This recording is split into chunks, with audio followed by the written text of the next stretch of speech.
Hello दोस्तों, वाव story में आपका स्वागत है। तो कैसे हैं आप लोग? उम्मीद है अच्छे होंगे और हमारी नई कहानी का इंतजार भी कर रहे होंगे। तो चलिए सुनते हैं आज की कहानी, जिसका नाम है अटूट बंधन। प्रकाश और त्रिशा बहुत अच्छे दोस्त थे। त्रिशा अपने आंखों से देख नहीं पाती थी, फिर भी वह अपना काम बहुत अच्छे से करती थी, इसलिए ऑफिस के सभी दोस्त त्रिशा से बहुत खुश रहते थे। इन्हीं दोस्तों में एक दोस्त था प्रकाश, जो त्रिशा को बहुत पसंद करता था।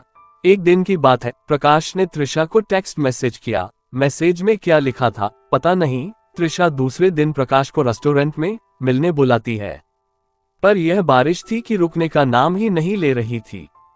आधे घंटे से लगातार हो रही थी। एक घंटा पहले जब वे दोनों रेस्टोरेंट में आए थे, तब तो मौसम बिल्कुल साफ था।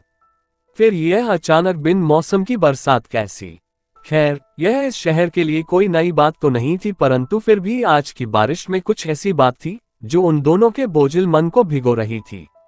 दोनों के हलक तक कुछ शब्द आते, लेकिन होठों तक आने का साहस न जुटा पा रहे थे।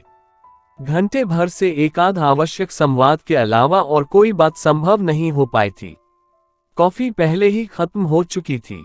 वेटर प्याले और दूसरे बर्तन ले जा चुका था, परंतु उन्होंने अभी तक बिल नहीं मंगवाया था।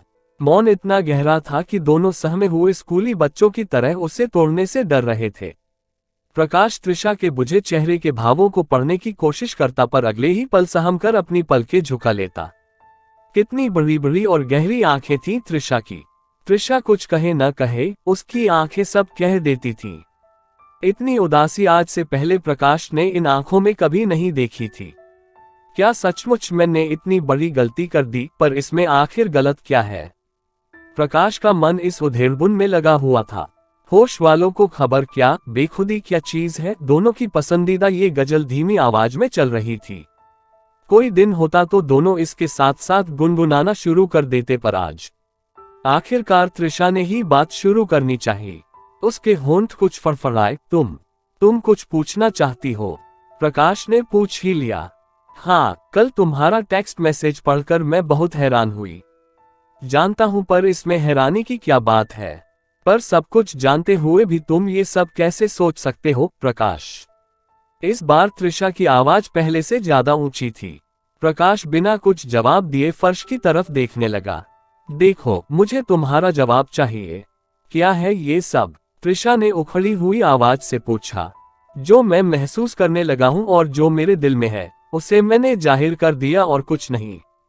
अगर तुम्हें बुरा लगा हो तो मुझे माफ कर दो, लेकिन मैंने जो कहा है उस पर गौर करो। प्रकाश रुक कर बोल रहा था, लेकिन वह ये भी जानता था कि त्रिशा अपने फैसले पर अटल रहने वाली लड़की है। पिछले 3 वर्षों से जानता है उसे वह, फिर भी न जाने कैसे साहस कर बैठा। पर शायद प्रकाश उसका मन बदल पाए। त्रिशा अचानक खड़ी हो गई। हमें चलना चाहिए, तुम बिल मंगवा लो। बिल अदा करके प्रकाश ने त्रिशा का हाथ पकड़ा और दोनों बाहर चले आए। बारिश धीमी हो चुकी थी, बूंदाबांदी भर हो रही थी। प्रकाश बड़ी सावधानी से त्रिशा को कीचड़ से बचाते हुए गाड़ी तक ले आया। त्रिशा और प्रकाश पिछले 3 वर्ष से बेंगलुरु की एक प्रतिष्ठित मल्टीनेशनल कंपनी में कार्य करते थे। त्रिशा की आंखों की रोशनी बचपन से ही जाती रही थी। अब वह बिल्कुल नहीं देख सकती थी। यही वजह थी कि उसे पढ़ने लिखने व नौकरी हासिल करने में हमेशा बहुत सी चुनौतियों का सामना करना पड़ा था। पर यहाँ प्रकाश और दूसरे कई सहकर्मियों व दोस्तों को पाकर वह खुद को पूरा महसूस करने लगी थी। वह तो भूल ही गई थी कि उसमें कोई कमी है। वैसे भी उसको देखकर कोई यह अनुमान ही नहीं लगा सकता था कि वह देख नहीं सकती। उसका व्यक्तित्व जितना आकर्षक था, स्वभाव भी उतना ही अच्छा था। वह बेहद हंसमुख और मिलनसार लड़की थी। वह मूलतया दिल्ली की रहने वाली थी। बेंगलुरु में वह एक वर्किंग वुमेन हॉस्टल में रह रही थी। प्रकाश अपने 2 दोस्तों के साथ शेयरिंग वाले किराए के फ्लैट में रहता था। प्रकाश का फ्लैट त्रिशा के हॉस्टल से आधे किलोमीटर की दूरी पर ही था।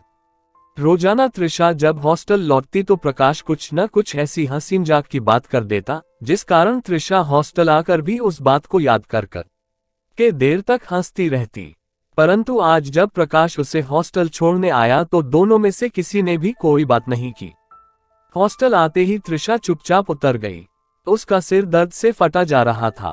तबीयत कुछ ठीक नहीं मालूम होती थी। डिनर के वक्त उसकी सहेलियों ने महसूस किया कि आज वह कुछ अनमनी सी है। डिनर के बाद उसकी रूममेट और सबसे अच्छी सहेली शालिनी ने पूछा, क्या बात है त्रिशा, आज तुम्हें आने में देरी क्यों हो गई? सब ठीक तो है ना?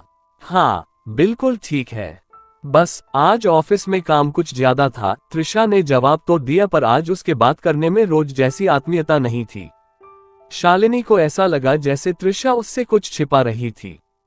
फिर भी त्रिशा को छेड़ने के लिए गुदगुदाते हुए उसने कहा, अब इतनी भी उदास मत हो जाओ उनको याद करके। जानती हूँ भाई, याद तो आती है, पर अब कुछ ही दिन तो बाकी है ना। त्रिशा अपनी आदत के अनुसार मुस्कुरा उठी। शालिनी को जरा परे धकेलते हुए बोली, जाओ, मैं नहीं करती तुमसे बात, जब देखो एक ही रट। तभी अचानक त्रिशा का मोबाइल बज उठा। उफ, कितनी लंबी उम्र है उनकी। नाम लिया और फोन हाजिर। शालिनी उछल पड़ी। खूब इत्मीनान से जी हल्का कर लो, मैं तो चली, कहती हुई शालिनी कमरे से बाहर निकल गई। दरअसल बात ये थी कि कुछ ही दिनों में त्रिशा का प्रेम विवाह होने वाला था। आजाद, जिनसे जल्द ही त्रिशा का विवाह होने वाला था, लखनऊ विश्वविद्यालय में दर्शन शास्त्र के सहायक प्राध्यापक थे। त्रिशा और आजाद ने दिल्ली के एक स्पेशल स्कूल से साथ साथ ही पढ़ाई पूरी की थी। उसके बाद आजाद अपने घर लखनऊ वापस आ गए थे। वहीं से उन्होंने उच्च शिक्षा हासिल की और फिर अपनी रिसर्च भी पूरी की। रिसर्च पूरी करने के कुछ ही दिनों बाद उन्हें यूनिवर्सिटी में ही जॉब मिल गई। ऐसा लगता था कि त्रिशा और आजाद एक दूसरे के लिए ही बने थे। स्कूल में लगातार पनपने वाला लगाव और आकर्षण एक दूसरे से दूर होकर प्यार में कब बदल गया, पता ही नहीं चला। शीघ्र ही दोनों ने विवाह के अटूट बंधन में बंधने का फैसला कर लिया। दोनों के न देख पाने के कारण जाहिर है परिवार वालों को स्वीकृति देने में कुछ समय तो लगा, पर उन दोनों के आत्मविश्वास और निश्चल प्रेम के आगे एक एक कर सबको झुकना ही पड़ा। त्रिशा के बेंगलुरु आने के बाद आजाद बहुत खुश थे। चलो अच्छा है, वहां तुम्हें इतने अच्छे दोस्त मिल गए हैं, अब मुझे तुम्हारी इतनी चिंता नहीं करनी पड़ेगी। अच्छी बात तो है, पर इस बेफिक्री का यह मतलब नहीं कि आप हमें भूल जाएं। त्रिशा आजाद को परेशान करने के लिए ये कहती तो आजाद का जवाब हमेशा यही होता, खुद को भी कोई भूल सकता है क्या। आज जब त्रिशा आजाद से बात कर रही थी तो आजाद को समझते देर न लगी कि त्रिशा आज उनसे कुछ छिपा रही है। क्या बात है, आज तुम कुछ परेशान हो? नहीं तो त्रिशा, इंसान अगर खुद से ही कुछ छिपाना चाहे तो नहीं छिपा सकता। आजाद की आवाज में कुछ ऐसा था जिसे सुनकर त्रिशा की आंखें दबदबाईं। मेरी तबीयत कुछ ठीक नहीं है, मैं आपसे कल बात करती हूँ, ये कहकर त्रिशा ने फोन डिस्कनेक्ट कर दिया। अगले दिन त्रिशा और प्रकाश के बीच ऑफिस में भी कोई बात नहीं हुई। ऐसा पहली बार ही हुआ था। प्रकाश का मिजाज आज एकदम उखड़ा उखड़ा था। चलो, शाम को उसने त्रिशा के पास आकर कहा। रास्ते भर दोनों ने कोई बात नहीं की। हॉस्टल आने ही वाला था कि त्रिशा ने खींच कर कहा, तुम कुछ बोलोगे भी कि नहीं? मुझे तुम्हारा जवाब चाहिए। कितनी डूबती हुई आवाज थी प्रकाश की। 3 साल में त्रिशा ने प्रकाश को इतना खोया हुआ कभी नहीं देखा था। पिछले 2 दिन में प्रकाश में जो बदलाव आए थे, उन पर गौर करके त्रिशा सहम गई। क्या वाकई प्रकाश? क्या प्रकाश? नहीं, ऐसा नहीं हो सकता। त्रिशा का मन विचलित हो उठा। मुझे तुमसे कल बात करनी है। कल छुट्टी भी है। कल सुबह 11 बजे मिलते हैं। गुड नाइट कहते हुए त्रिशा गाड़ी से उतर गई। जैसा तय था, अगले दिन दोनों 11 बजे मिले। बिना कुछ कहे सुने दोनों के कदम अनायास ही पार्क की ओर बढ़ते चले गए। त्रिशा के हॉस्टल से 1 किलोमीटर की दूरी पर ही शहर का सबसे बड़ा व खूबसूरत पार्क था। ऐसे ही छुट्टी के दिनों में न जाने कितनी ही बार वे दोनों यहाँ आ चुके थे। पार्क के भीतरी गेट पर पहुंचकर दोनों को ऐसा लगा जैसे आज असाधारण भीड़ उमड़ पड़ी हो। भीड़ भाड़ और चहल पहल तो हमेशा ही रहती है यहाँ, पर आज की भीड़ में कुछ खास था। सैकड़ों जोड़े एक दूसरे के हाथों में हाथ डाले अंदर चले जा रहे थे। बहुतों के हाथ में गुलाब का फूल, किसी के पास चॉकलेट तो किसी के हाथ में गिफ्ट पैक। पर प्रकाश का मन इतना अशांत था कि वह कुछ समझ ही नहीं सका। हवा जोरों से चलने लगी थी। बादलों की गड़गड़ाहट सुनकर ऐसा मालूम होता था कि किसी भी पल बरस पड़ेंगे। मौसम की तरह प्रकाश का मन भी आशंकाओं से घिर आया था। त्रिशा को लगा शायद आज यहाँ नहीं आना चाहिए था। तभी अचानक उसका मोबाइल बज उठा। हैप्पी वैलेंटाइंस डे मैडम, आजाद की आवाज थी। ओह, मैं तो बिल्कुल भूल ही गई थी, त्रिशा बोली। आजकल आप भूलती बहुत हैं। कोई बात नहीं, अब आपका गिफ्ट नहीं मिलेगा, बस इतनी सी सजा है। आजाद ने आगे कहा, अच्छा अभी हम थोड़ा जल्दी में हैं, शाम को बात करते हैं। आज बेंच खाली मिलने का तो सवाल नहीं था। साफ सुथरी जगह देख दोनों घास पर ही बैठ गए। त्रिशा अकस्मात पूछ बैठी, क्या तुम वाकई सीरियस हो? तुम समझती हो कि मैं मजाक कर रहा हूँ? प्रकाश का स्वर रोना सा हो उठा। त्रिशा ने रुक कर बोलना शुरू किया, देखो 3 वर्ष में हम एक दूसरे को पूरी तरह जानने लगे हैं। मेरा तो कोई काम तुम्हारे बगैर नहीं होता। सच तो यह है, इस शहर में आकर मैं तो अपनी जिम्मेदारियां ही भुला बैठी हूँ। मैंने तो अभी सोचा भी नहीं कि यहाँ से जाने के बाद मैं कैसे मैनेज करूंगी। पर प्रकाश, आजाद को मैंने अपने जीवन साथी के रूप में देखा है। उनके सिवा मैं किसी और के बारे में सोच भी कैसे? प्रकाश बीच में ही बोल उठा, मैं सब जानता हूँ, लेकिन जिंदगी इतनी आसान भी नहीं होती जितना तुम लोग सोच रहे हो। मुझे तुम्हारी फिक्र सताती है। पैसे खर्च करके ही क्या सब कुछ मिल सकता है? इन सब बातों से अलग सच तो ये भी है कि मेरे दिल में तुम्हारे लिए चाहत कब पैदा हो गई, मुझे पता ही नहीं चला। मैं तुम्हें ऐसे अकेले नहीं छोड़ सकता। प्लीज मेरी बात समझने की कोशिश करो त्रिशा।